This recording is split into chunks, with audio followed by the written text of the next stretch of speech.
Hey, good morning. Welcome back. Let's get started. Hope your week has been going swimmingly and you're enjoying the nice weather. So we are now all done with the survey interview presentations. So we're switching gears and we are moving into preparing for the interviews you'll be doing for jobs. So the employment interviews are coming up. They'll start on May 12th. After class on Monday, I went ahead and posted the employment interview schedule, including the partnerships and dates to Canvas. So please take some time to look at that if you haven't already. We'll talk about this together, and we'll be spending the next several classes as a chance for you to prepare for that assignment. I also have gone ahead and posted both your grades as well as feedback on the survey interview presentations. Good job on those. We'll talk about some general points related to those assignments that'll help you as you start to think about and prepare for doing this next interview, interview 2 of 3 in just a couple weeks. So last class, we had day number 4 of survey interviews. Today, I want to spend some time debriefing them, just some general trends and things that I noticed as feedback that'll help you as you're working on preparing for your next interviews. And we'll also talk about sort of what we're expecting from employment interviews and some of the key ideas to know in recruitment interviews. So a few things that I want to talk about with regard to the survey interviews, particularly with an eye ahead to how you might integrate some changes and continue to do what worked well in the employment interviews. First of all, I thought across the board, people did a really good job of using the opening and closing framing to set up and summarize the interviews effectively. For example, making in a few sentences the purpose and goals of the interview really clear, explaining how information was used, asking for consent when using something such as a recording. Those are all really important ways to orient an interviewee and help them to understand, right? First impressions are crucial, especially if you think about something like an employment or job interview. One through line we'll be talking about as we gear up for those is that essentially, if you're applying for a job, right, oftentimes you feel a lot of pressure. It feels like it's on you. You're really trying to sell yourself for a position. But an employment interview is a two-way street, right? In the same vein, the employer is trying to sell you on the job. They're trying to explain why it's a good fit for you. And especially if they have a limited pool of applicants, they're really invested in you saying yes if you turn out to be a good candidate, right? So it's really important to think about how opening and closing set a good impression, both for the interviewer to show that they're professional, they're prepared, that you would be a good person that they can work with. And as an interviewee, establishing a good impression, they're going to remember you. The interview is going to have an impact on their future decision making. So those things are crucial. So opening and closing well is something to continue to do effectively. There were a couple moments where sometimes the opening and closing were a little bit fast. Sometimes it's like, oh, I just want to get this over with. I've heard this opening before or a similar version of it. But you should act as if the interviewee is not familiar and hasn't heard that for the first time.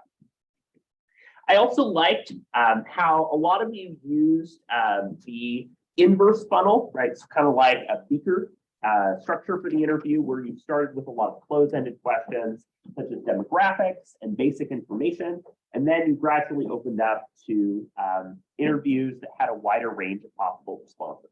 So I really enjoyed that. You might consider a different format based on the types of questions you're asking, right? You're not limited to an inverse funnel. I encourage you to perhaps experiment around based on what you're looking for out of the employment interviews, but the use of intentional formatting and structure of questions is really important.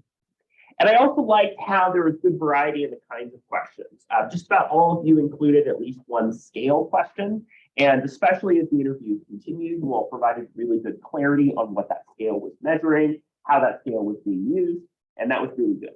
Right, so continue to do that. The biggest thing that I would encourage you to work on, especially if you're in the interviewer role gearing up for the employment interviews, is your use of follow-up questions and probes, right?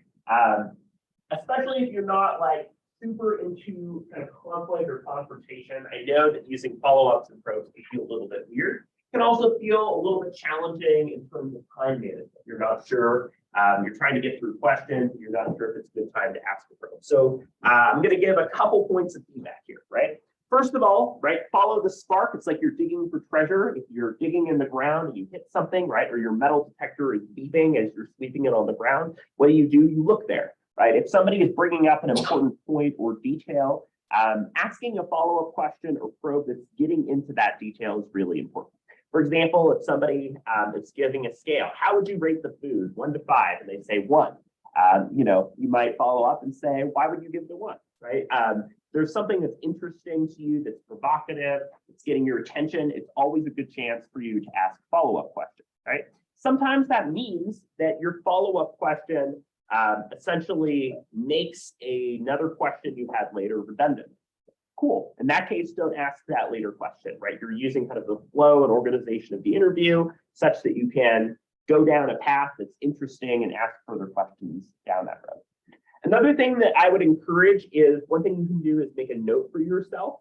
For instance, by this time, right, when I have 4 minutes remaining in the interview, I need to be at this section. When I have 2 minutes remaining, I need to be at this section, right? Giving yourself a mental note of how far along you need to be in the interview by certain points is a great way to ask yourself, do I have more time to ask follow-ups or probes, or do I need to move on, right? So that way you can make sure that your follow-ups or probes aren't necessarily derailing the flow or structure of the interview. Several of the interviews, right, you were in kind of the 5 or 6 minute range, so you definitely have more time to ask questions further, and especially in something like an employment interview, right? When you were interviewing an employee for a job, you want to know a lot of important information. If they talk about how, oh yeah, and then it was hard because then I got fired, right? Well, why did they get fired? What went on? What happened, right? Asking a question about that is going to be crucial to figure out if they're going to be a good candidate or they're going to waste you a whole bunch of time and money, right? So gathering information in that interview through the use of follow-up questions will be important. And as an interviewee, right? A lot of the ways that good interviewers are going to prepare and consider candidates for jobs is about asking and pressing the hard questions. For example, when I've interviewed for jobs, I've had, I'll present a point or I'll present an example and they'll ask, well, give me something more specific, right? Give me something deeper. And you have to be ready to answer that, right? So preparing for follow-ups and probes, that's oftentimes what separates the wheat from the chaff at that point, right? You want to make sure that you are able to be prepared for some of those questions that might throw you off. You can be very prepared and very rehearsed, but you get asked a curveball and suddenly you have a lot of pressure. As an interviewee, this is really important as you think about employment interviews, both in and out of UU. The way I like to think about it, an interviewer, yeah, they're coming in with their agenda, they're coming in with the things that they're going to ask you, but that can mean that you often feel lack of power, control, autonomy. You feel like, the ball is very much in their court. One thing that I like to do to flip this around is anytime you are preparing for any kind of job interview, ask yourself, what is my agenda? What do I want to make sure the interviewer knows about me as a candidate by the time the interview is over?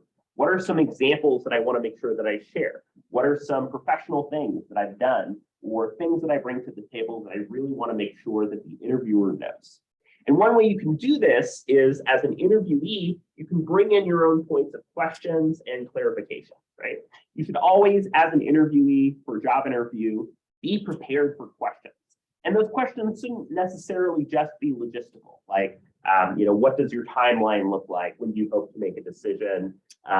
Or, right, at worst, and oftentimes this is inappropriate, asking like the pay of the job, right? That can be, of course, crucial and important information. Typically, that information is included in contexts outside of the interview, like if you get an offer. So as an interviewee, I think asking content-oriented questions at the end of the interview, do you have any questions for us? And you might say, are there opportunities to engage in social media networking with this position? And they might say, we actually have a social media page, but we haven't done much with it. We're actually looking for somebody who would be willing to do some work on it. You might say, great, I would be very interested in that, right? So using questions that show your interest in the topic, that show you've done your homework and your research are really good ways to show your interest. They're memorable and they're also helping to conclude the interview, right? A lot of job interviews are going to end with the interviewer asking if the interviewee has questions and presenting questions. If you say, no, I'm good, right? That leaves a much worse impression than coming in with a prepared question or two that really shows your interest in engagement. So I encourage you to do that. Bring in your own questions. And lastly, while I thought a lot of questions were really good, there were some instances I encourage you to work on in terms of double barred, right? Double barred is when you're asking two questions at once. Keep it simple, right? When you're asking a question, the clearest and simplest you can phrase the question, the better response you're going to get, because the interviewee understands what's being asked of them. The more parts of a question you're asking, the fewer parts of that question are going to be included in the response. You can ask a question afterwards, or you could use a follow-up question, but don't say after you ask a question, if so, what would you think of this, right? Something like if so should only come after you have already received a response. That'll help you to kind of direct the flow of the interview more broadly.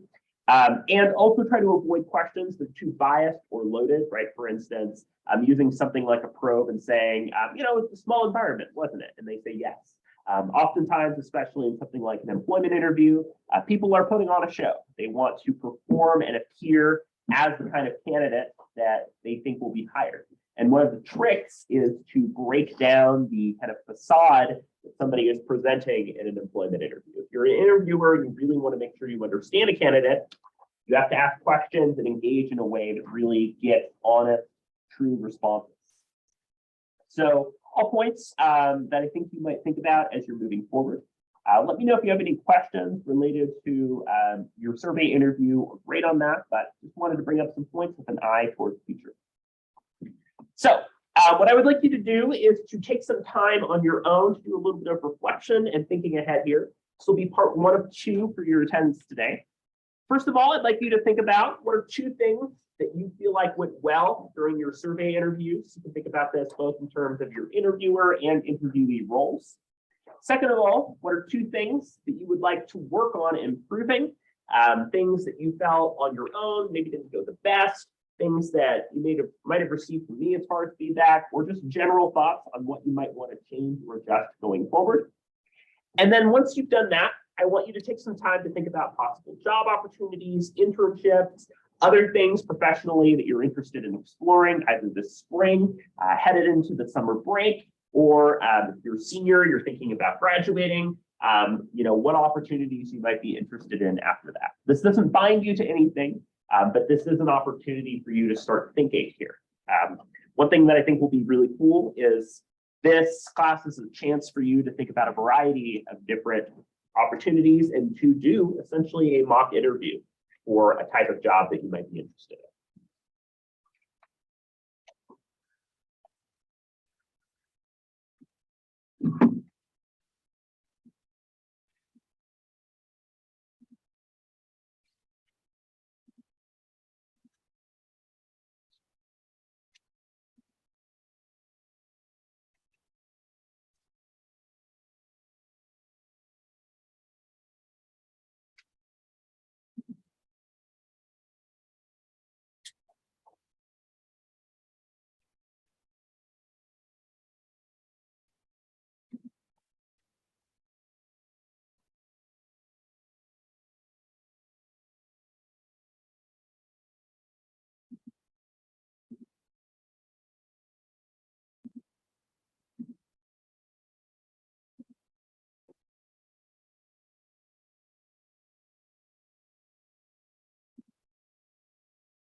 Give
you about 2 more minutes to continue working.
go ahead and wrap up your current sentence.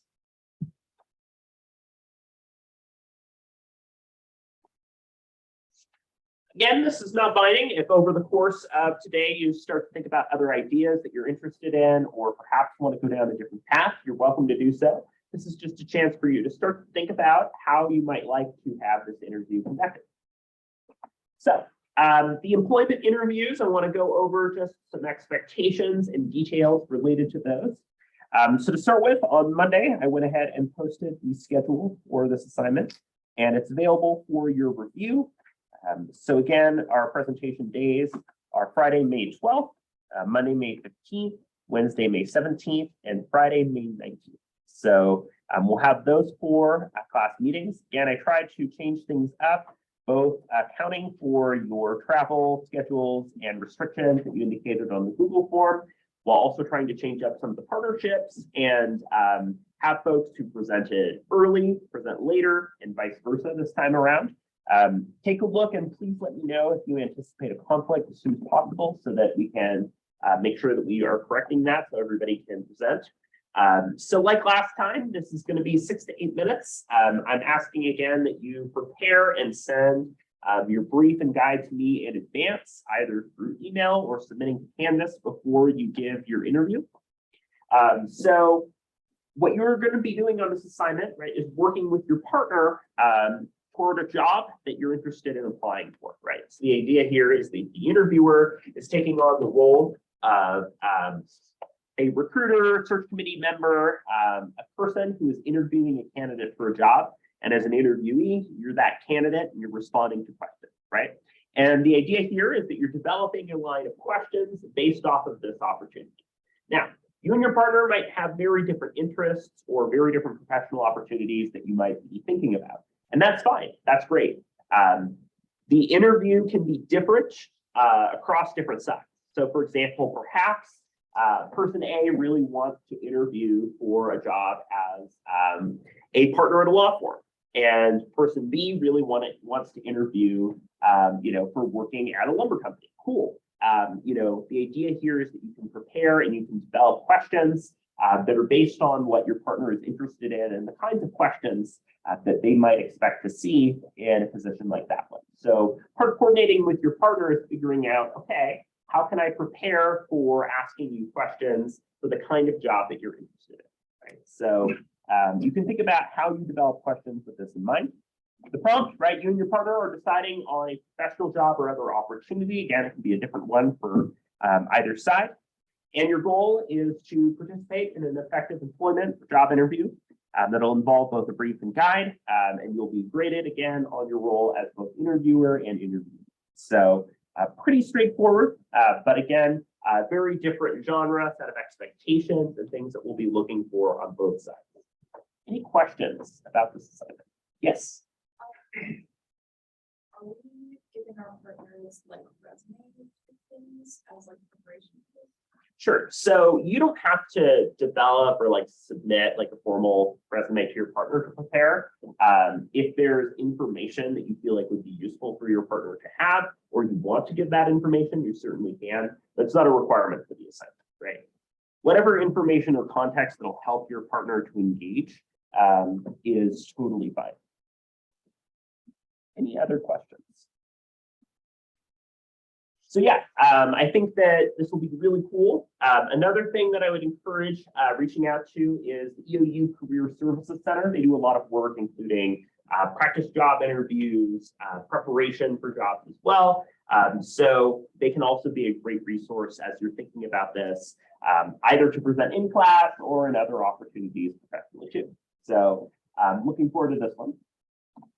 So I do want to take some time to talk a little bit about some of the things to expect in interviews, both in terms of recruitment and employment interviews, and just some of best practices, right? So I have been involved in dozens of job interviews, many of which have been successful. And I've developed kind of a framework for doing the interview process, including in competitive pools. And I've also been on the other side, right? I've been on committees and groups who are tasked with interviewing candidates. And so from the other side, I've had a chance to understand what people are looking for when they're interviewing people and considering positions. So I want to offer both some key ideas that are coming from the readings this week and also kind of some personal examples, context, and information that I hope will be useful to you too as you consider your own job applications, interviews, and opportunities. I know that interviews can be intimidating, they can be scary, but they can also be a thing that you can look forward to and feel really good about if you're doing that well. Again, I would cite the experience of an extended family member, which is a bad example, doing an interview when they were asked, well, why do you want this job? Oh, this job gives me more money, right? Bad answer. So recruitment interviews, right? Being recruited for or encouraged to apply or asked to express your interest or qualifications for a job can happen in a variety of contexts. The EOU has its annual Career Expo. This happened just last month in April, and it involved a lot of groups and organizations on campus, including the Eastern Oregon Workforce Board, which does a lot of professional opportunities too. So a lot of interviews and recruitment can happen from people involved in HR. So there's typically human resources that's doing outreach. They're posting and circulating jobs at sites.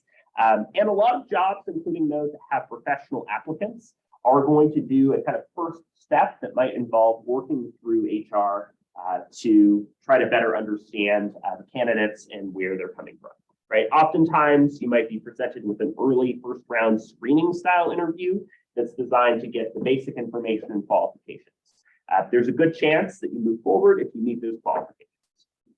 Jobs and career fairs, including EOU's Career Expo, are examples here of how people might be interviewed, encouraged to interview, encouraged to apply as a result of engagement in these professional groups or opportunities, right? So being involved in these groups is a really good way to kind of get your foot in the door to do, again, I hate doing this myself, but the practice of networking, outreach, and trying to kind of show yourself as somebody in your field who's interested in potential opportunities. Staffing firms are professional resources that will share and circulate jobs. They'll also provide opportunities for people to apply.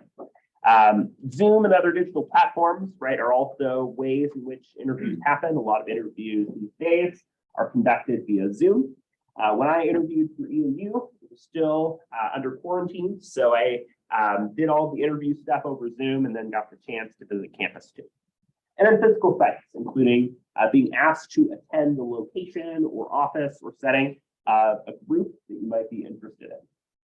So there's a variety of contexts and situations that are shaping the interview. You might think about how the physicality and structure of the interview is playing a role too, right? We took some time to mention how the structure and layout of a space can really change the interview. And I noticed a lot of you were doing the kind of corner setup, right, which is designed to kind of break down a lot of the barriers between parties. All things to think about here. One thing that's crucial to understand here is what's known as EEO, or Equal Employment Opportunity Law, right? So whenever you are interviewing somebody for a job or you are somebody applying for a job, it's important to be cognizant of these issues, including things you can and cannot legally ask and restrictions related to the types of questioning and probes that you use. One of them is what's known as the Equal Pay Act, right, which prohibits discrimination on the basis of work that is considered to be comparable, right? So if somebody is doing the same level or amount of work as somebody else, generally speaking, they are expected to receive equal pay. Civil Rights Act, of course, is crucial in understanding the prohibition of discrimination on the basis of identity, particularly on the basis of race. In terms of the landscape of segregation, will be turned down on job opportunities on that basis. It's crucial to kind of understand. There's also Age Discrimination and Employment Act, which actually prohibits if somebody is an older candidate, them from being turned down on the basis of their age. The Rehabilitation Act is actually something that helps to encourage pathways for people such as ex-felons or addicts in pursuing opportunities for professional growth and development. So perhaps this is a pathway that an employment opportunity is giving. And then the ADA was passed in 1990, and it requires reasonable accommodation on the basis of disability, right? In other words, an employer has to provide accommodation to people with disabilities. and avoid discriminating people for the job on that basis too. Unfortunately, in practice, there are loopholes and ways that employers get around some of these laws and regulations. If you have ever seen a job ad that asks if you can lift 25 pounds or more, generally speaking, you're never going to have to do that in the job. But that's something that a lot of job ads include as a way of kind of legally discriminating on the basis of disability, under the assumption that if somebody can't lift that, they might be somebody with disabilities that they don't hire, but not for any reason based on their merits. So there's a lot of laws, changes, regulations, things to consider here, right? A lot of these change pretty drastically depending on state. There's a lot of course, discussion surrounding affirmative action and its role in employment opportunities. But again, there's pretty heavy variation based on states with regards to how that is regulated and used. So it's important for us to consider what is and is not considered an appropriate question, right? Questions that are asking somebody about their identity categories, or questions that are delving into inappropriate personal information that is not directly relevant to the job, are considered to be EEO violations, right? They're illegal. If you don't ask them, there have been a number of lawsuits that have been conducted on the basis of EEO violations. And if you get asked these questions, it should be a red flag for you as an interviewee. That can be a really big problem. So EEO violation questions might include asking something such as, are you a veteran? Veteran status is not something that an employer is legally allowed to ask.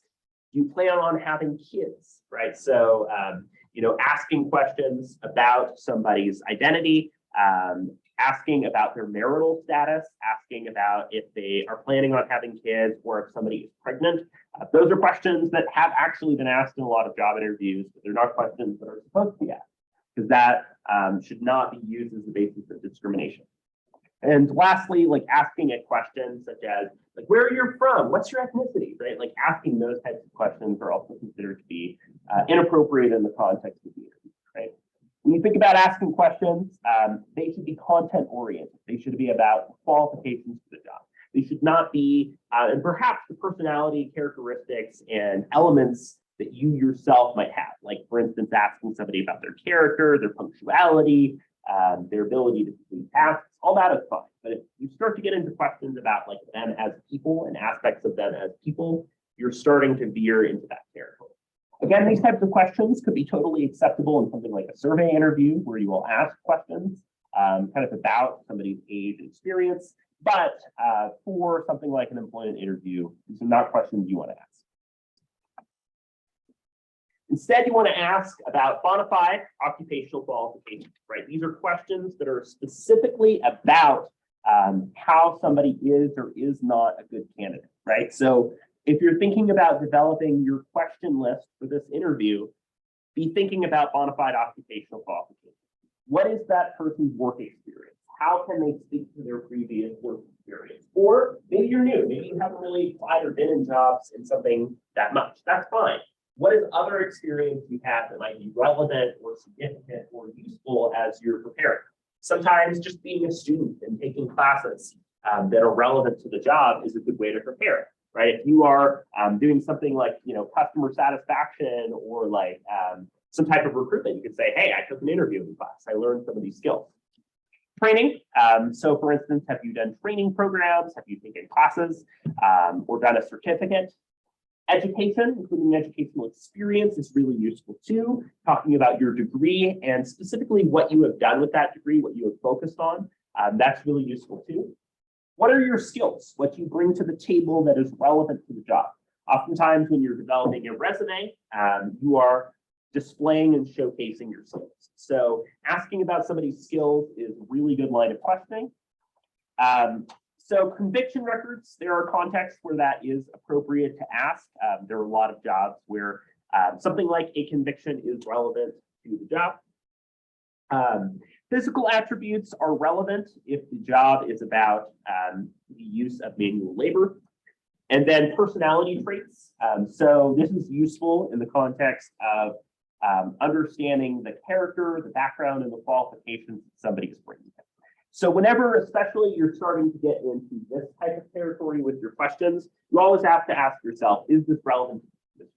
Are these things that need to be asked in order to successfully recruit somebody for a job?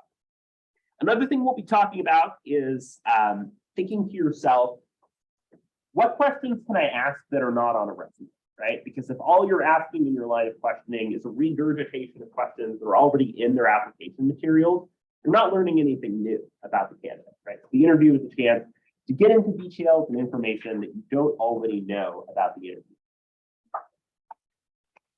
So some of the ways that you can consider developing questions and some of the potential pitfalls that can happen. One of them is to think about something like a job readiness survey, right? So this can be kind of a pre-interview material that is submitted or requested for a job, might be asking for certain qualifications being met. You can also take them online for yourself to see the kinds of positions that you might or might not be qualified for. Sometimes there are problems, including chit chat and casual conversation, that get us away from the focus and topic of the interview.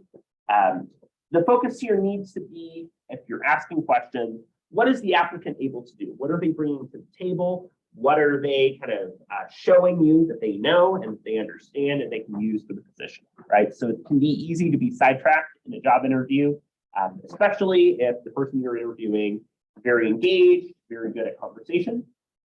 And we also have to consider birds of a feather syndrome. That is, an interviewer is biased to hire people that are similar to them in terms of their background, their experience, their demographics, and so forth. Generally speaking, interviewers are more likely to rate highly people who are coming from similar lived experiences to them, because to them it's seen as familiar, even if there is an equally or more qualified candidate outside of that experience. It's important to break out of potential stereotypes or bias we might have for or against particular candidates.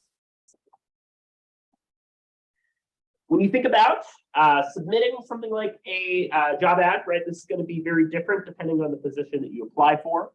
Some are going to ask you to complete a resume, right, which is listing out some of your interests and qualifications. This is not a business class. We're not really getting into the nitty-gritty of how to write a resume, but I definitely recommend taking a course over in College of Business or reaching out to Career Services if you're interested. I'm also happy to take a look if you have a resume that you're interested in tinkering with a bit. You'll submit something like a letter of application, such as a cover letter, right? I'll actually show you mine for EOU in a little bit, but these can be really useful to frame the material that you submit. Professional references, right, are typically things you ask for. Don't ask your mom to be a reference, but you ask somebody that's worked with you before. Sometimes you submit a larger portfolio. For example, if you're doing performing arts, generally showing some of your past work is common. And then a CV is kind of like a very long resume that people who apply for more like teaching or academically oriented jobs submit. It stands for a curriculum vitae. So I mentioned this not because you're asked to develop these materials for this class, but instead to say that oftentimes when you're applying for a job interview, you're applying with context. Ostensibly, the person who is interviewing you for the job has read over your application materials. All you do as an interviewee is regurgitate those materials, and all you do as an interviewer is ask questions about what they have already told you. You're not getting anything new, right? So if somebody says, yeah, I worked at American Eagle for a while, I did some work related to clothes, great. Dig into some of the responsibilities and tasks that they did that just aren't listed in the interview. Oftentimes, a good set of interview questions are developed by employers and a committee who have already had the chance to review candidates and want to learn more, right? They ask questions based on the gaps or things that they don't know that they want to better understand. So avoid an evaluative response, right? So for instance, don't frame a question around an evaluation of the candidate. That comes later. Don't ask questions that are EEO violations, right? Don't ask questions about somebody's personal background, race, ethnicity, gender, pregnancy or marital status. And don't, again, ask a question that's already on a resume or application materials. Where do you currently work? Well, that tells me that you did not read my resume. Why did I bother submitting it to you? So be careful about how you're framing questions. Sometimes we can use inter-test questions, which is presenting a scenario or situation that you're asking somebody to answer. For example, you might say, you're working on the job and you have a customer who comes to you, is very angry, wants to speak to the manager because they got the order wrong. What do you do, right? So presenting people with a challenge or scenario and explaining how that scenario will be addressed, that could be a really good strategy. Non-traditional questions, right, where generally you're asking something that's interesting and sparks people's attention to be really good. I was asked a question when I interviewed for EOU that was kind of like, what sparked you or got you really into communication? That was a fun question. It was a lot of fun to try to address that question. Behavior-based questions are really useful, right? Cost a ton of money and resources if you are hiring a bad person for the job, a person who drags the job down, right? An employee who's toxic and hurtful to the group. At the same time, you want to show the qualities and interests that you might be a good fit for. So behavior-based question is a great way to gauge how that person is going to act, right? So again, presenting somebody with a problem, saying, there was an issue that occurred. How did you address that issue? Explains behavior well. Critical incident question deals with a major problem. For example, maybe there is a disease outbreak in our hospital. What are the steps you need to take to respond to that outbreak? And then a hypothetical question, say you are asked to travel. What are some of the efforts that you would take to make sure that that travel was safe, knowing you representing our company? So those things can be good types of questions. We'll delve into those a little bit more this week and next week.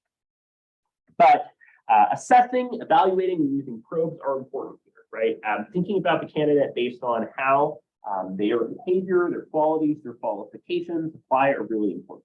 Somebody could be totally qualified, but they, in terms of their behavior, their personality, and their attitude, could just not be a good fit. Somebody could not be as qualified, but they bring in good enthusiasm, good interest, good engagement, and the kind of character that would ultimately make that person a better fit for the job. Those are important comparisons to try to make.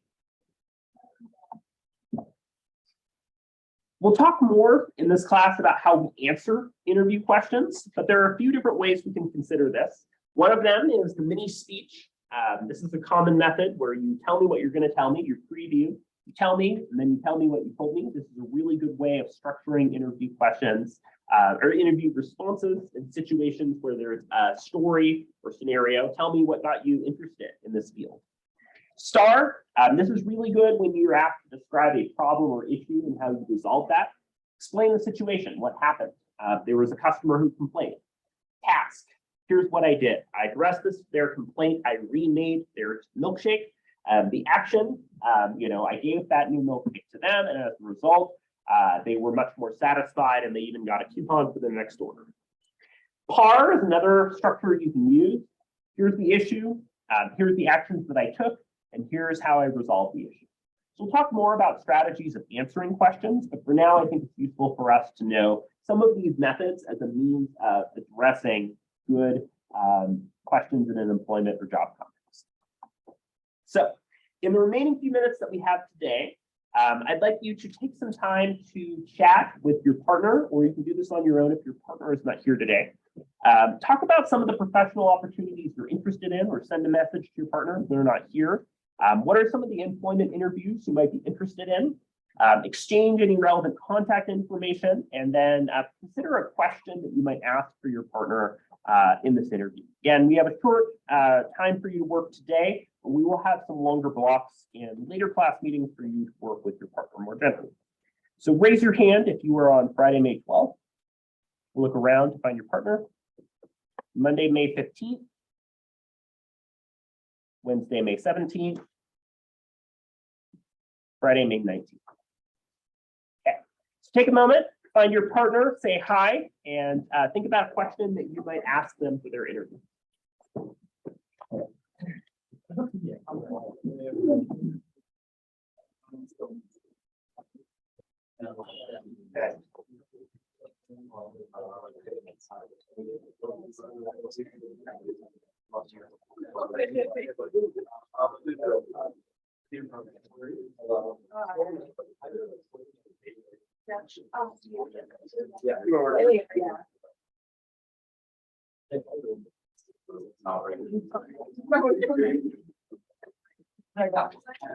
Yes.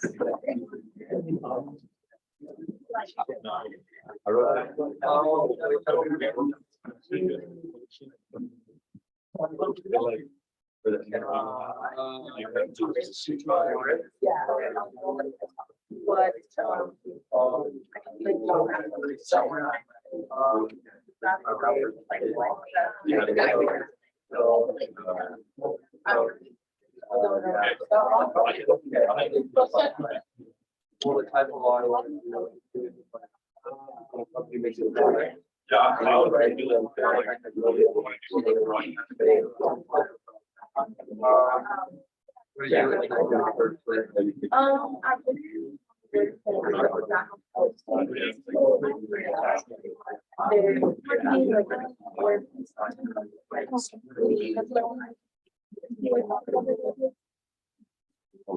I'm really, really.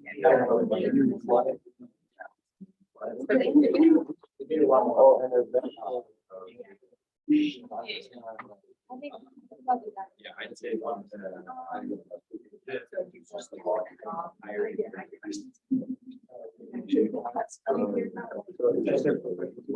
Work that you're fitting to the market. Yeah. Yeah.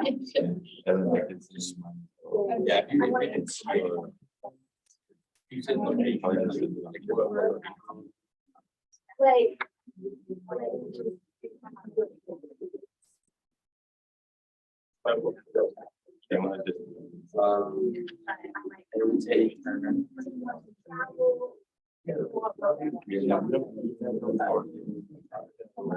That's fair because I actually.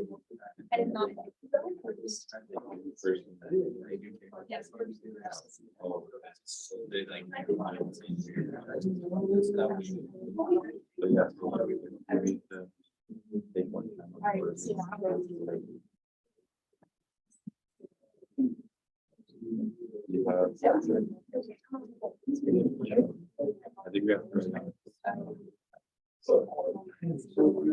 Take another minute to chat with your partner, and you'll have more time on Friday. But relevant information you want to share, you can do now.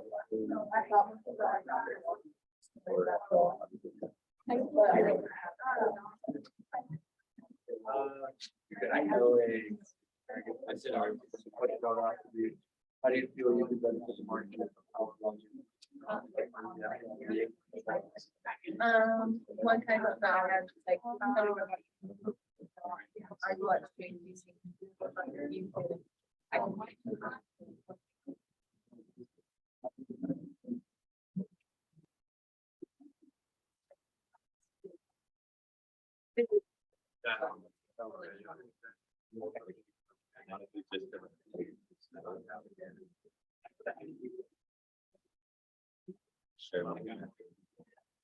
Go ahead and finish your conversation. If you have more time and want to stick around, this room is free until 11. Otherwise, please take some time to wrap up.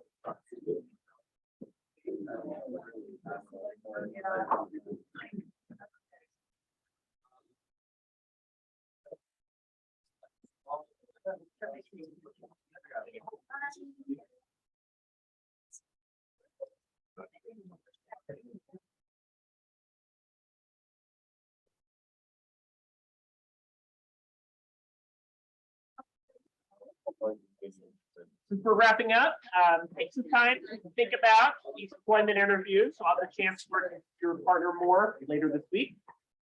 Consider again what went well or didn't in your survey interviews that you might change or adjust. And we'll talk a little bit about employment interviews, which we'll get more into on Friday.